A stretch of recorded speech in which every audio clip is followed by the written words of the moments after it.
పైనుంచి అశరీరవాణి పలకగానే ఇంతటి మహారాజు, ఇంత గొప్పవాడు, ఇంతటి ధరణీ మండలాన్ని ఏలుతున్నవాడని మనం అనుకున్నాం. ఈ రాజు సింహాసనం మీద కూర్చుని ఇలా చెప్పాడా, ఈవిడ భార్య, ఈవిడ కొడుక అని సభాసదులందరూ నోళ్లు తెరిచి ఉండిపోయారు. ఉండిపోతే దుష్యంతుడు అన్నాడు, నాకు తెలుసు, ఇప్పుడు నేను బ్యాలెట్ బాక్స్ ఇక్కడ పెట్టి దుష్యంతుడు మంచివాడా శకుంతల మంచిదా అని నేను అడిగాను అనుకోండి, ఒక్క ఓటు రాదు దుష్యంతుడు కాదు. అసలు బ్యాలెట్ బాక్స్ ఏమిట్రా, ప్రశ్న ఏమిట్రా నువ్వు అసలు వేయడం అన్నట్టు చూస్తున్నారు నన్ను కొంతమంది. అసలు ఆ ప్రశ్న ఎందుకు, ఇంకా బియాండ్ ఎనీ డౌట్ అంటారు చూసారా, అలా తేలిపోతే అబద్ధాలు ఆడాడు ఇంకా వెనకేసుకొస్తాడా, వెనకేసుకొచ్చే ప్రయత్నం చేస్తున్నాడు కొత్తగా నువ్వు అని మీరు అనుకుంటున్నారు. నాకు తెలుసు. మీరు ఒక్కటి ఆలోచించండి, దుష్యంతుడు అంత తప్పు చేసి ఉంటే వ్యాసుడు ఎక్కడో ఆ మాట చెప్తారు, నన్నయ్య గారు ఎక్కడో ఆ మాట చెప్తారు, అశరీరవాణి ఎక్కడో ఆ మాట చెప్తారు. తప్పు రాజా, కావాలని అబద్ధాలు ఆడుతున్నావు, ఇది పాపం అని చెప్తుంది. అలా చెప్పలేదు అశరీరవాణి. కాబట్టి మనం ఎందుకు తీర్పునెత్తి మీరు వేసుకోవడం, ఇప్పుడు నువ్వు ఏమైనా చెప్తావా అంటారేమో, చెప్తాను, కంగారు పడకండి. కాబట్టి దుష్యంతుడు అన్నాడు, ఏను ఈ ఇంతియును కాని ఎరుగ రణ్యులర్ధి గణ్వమహాముని ఆశ్రమంబునందు గాంధర్వ విధి వివాహమున కరము ఎమ్మి చేసిన దీని పాణిగ్రహణము అన్యులెరుగమి చేసి లోకోపవాద భీతి ఎరిగియు ఈ తన్వి ప్రీతి తప్పి ఎరుగనంటిని ఇందరకిప్పుడెరుగ చెప్పే ఆకాశవాణి అచ్చెరువుగాగా. ఆయన అన్నాడు, ఈమెని నేను ఎరుగుదును, ఈమె శకుంతల అన్న విషయం కూడా నాకు తెలుసు, ఈమె పాణిగ్రహణం నేను చేశానన్న విషయం కూడా నాకు తెలుసు, ఇతను నా కొడుకన్న విషయము నాకు తెలుసు, ఇతనికి యవ్వరాజ్య పట్టాభిషేకం చేస్తానన్న విషయము నాకు తెలుసు. తెలిసి తెలియదని అబద్ధం చెప్తున్నానన్న విషయము నాకు తెలుసు. నేను అబద్ధం చెప్పానని అంగీకరిస్తున్నాను. కానీ నేను ఎందుకు చెప్పానో తెలుసా, మా వివాహము జరిగినప్పుడు అన్యులు లేరు, అది రహస్యముగా జరిగింది, అందుకని నేను నిజం అంగీకరించలేకపోయాను. ఇప్పుడు దుష్యంతుడేం తప్పు చేయలేదు, పర్వాలేదు అలా అనేయచ్చు అని మీరు అంగీకరిస్తారా? అంగీకరించరు సరికదా, నేను ఈ వేదిక దిగితే ఒప్పుకోరు, చెప్పారు ఏమిటో అంటారు కదా. కంగారు పడకండి, నేను మీకు ఆ ధర్మం ఏమిటో చెప్పకపోతే నాకు మాత్రం కడుపు తీపి ఎలా తీరుతుంది.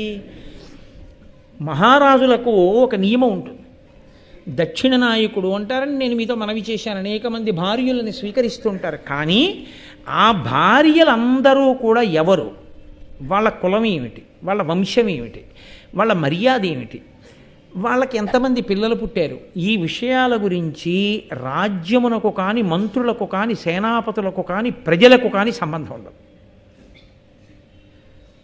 ఏ ప్రజలు కూడా పట్టించుకోరు. ఒక్కొక్కరు 365 మంది భార్యలు దశరథ మహారాజు గారికి.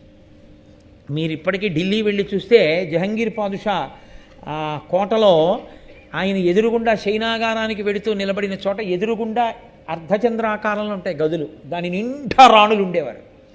ఆయన వెళ్ళి నిలబడినప్పుడు అందరూ బయటికి వస్తే ఆయనకి ఎవరు నచ్చితే వాళ్ళని ఇలా అనేవాడు అని మనకు అక్కడికి వెళ్ళినప్పుడు చెప్తారు జహంగీర్ కోటలో.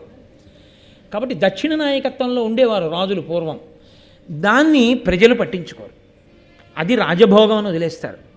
ప్రజలకి, మంత్రులకు, సేనాపతులకు, పురోహితులకు అందరికీ రాజు జవాబుదారీ ఒకే ఒక్క విషయంలో, మహారాజ్ఞి స్థానములో కూర్చునేటటువంటి వ్యక్తి ఎవరుంటుందో ఆమె చరిత్ర ప్రజలకు తెలిసి తీరాలి, దాచి ప్రభువు స్వీకరించరాదు.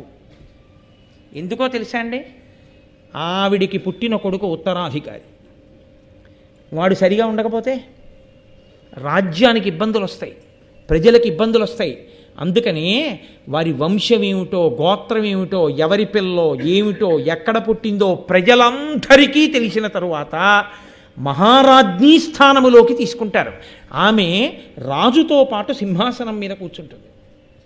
సింహాసనం మీద కూర్చుని మహారాజ్ఞి అంటే రాజు ఎన్ని అధికారములను కలిగి ఉంటాడో అన్ని అధికారములను కలిగి ఉంటుంది. రాజు ఏ కారణం చేతనైనా యుద్ధంలో మరణిస్తే మహారాజ్ఞి పిల్లవాడిని వెంట పెట్టుకుని అడవులకు వెళ్ళిపోవడం, తరువాతి కాలంలో వాడు బలాన్ని పుంజుకుంటే ప్రజలందరూ ఏం కోరుతుంటారో తెలుసా అండి? మళ్ళీ మా ప్రభువు కుమారుడు ఎక్కడున్నాడో, ఎక్కడ పెరుగుతున్నాడో, వాడు ఎప్పుడు తిరిగి వస్తాడో, ఎప్పుడు సింహాసనం మీద కూర్చుంటాడో అని కోరుకుంటారు ప్రజలు.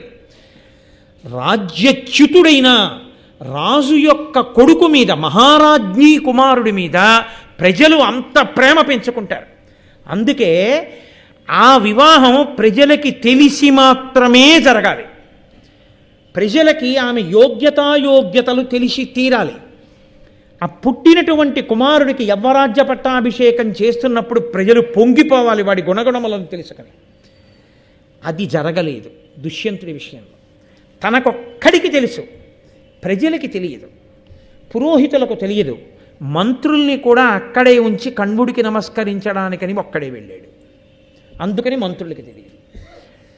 ఎవరికీ తెలియకుండా తాను చేసినటువంటి పనికి ఇప్పుడు నేను ఆమెని పిలిపించి తీసుకొచ్చి కూర్చోపెడితే ముందు ప్రజలకి చెప్పవలసిన ధర్మం ప్రభువుకి లేదా అని ఇంతమంది అడిగితే నేను ధర్మం తప్పిపోయిన వాడిని అయిపోతానన్న భయం చేత సింహాసనం మీద కూర్చున్నటువంటి రాజు దుష్యంతుడిగా తన ధర్మం విషయంలో వైక్లభ్యాన్ని పొందలేకపోయాడు. నేను వెంటనే అంగీకరిస్తే నా వరకు వ్యక్తిగా దుష్యంతుడిగా తప్పులేదు, నేను ఆమెను స్వీకరించాను.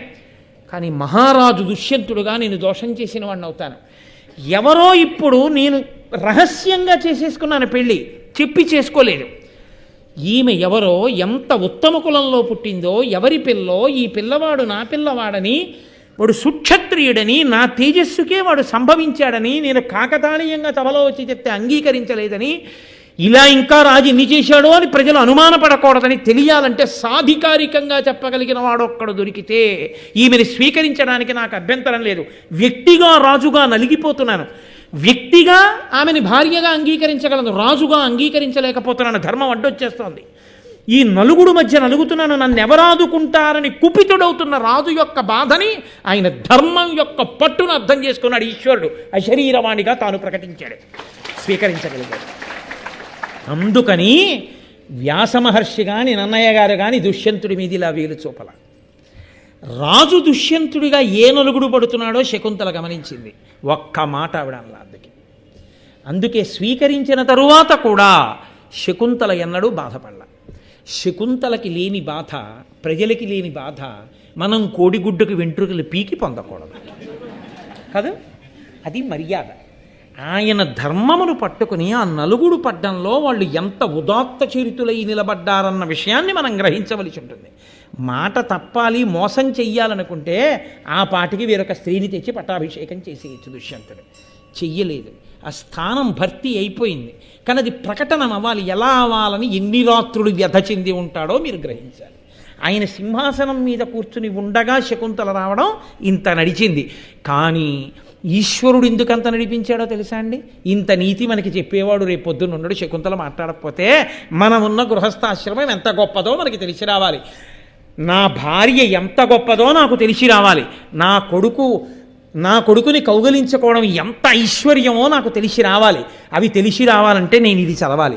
ఇది చదవాలంటే దుష్యంతుడు సింహాసనం మీద ఉన్నప్పుడే శకుంతల రావాలి. అలా వచ్చి మాట్లాడితేనే భావితరాలకి ఈ వైభవాలు అందుతాయి. అందాలి కాబట్టి కదలికల్ని పరదేవత అలా దిద్దింది.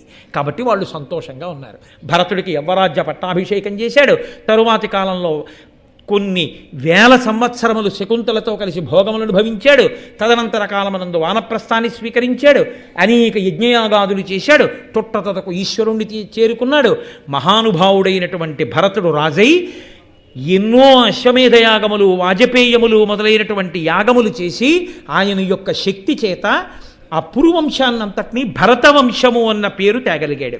ఇవాళ అంత గొప్పదైనటువంటి శకుంతలా కణ్వుల యొక్క వృత్తాంతాన్ని మనం ఈశ్వరానుగ్రహంగా వినగలిగాం. మన వీడియో కనుక మీకు నచ్చినట్టయితే లైక్ అలాగే షేర్ చేసి మన ఛానల్ని సబ్స్క్రైబ్ చేసుకోండి.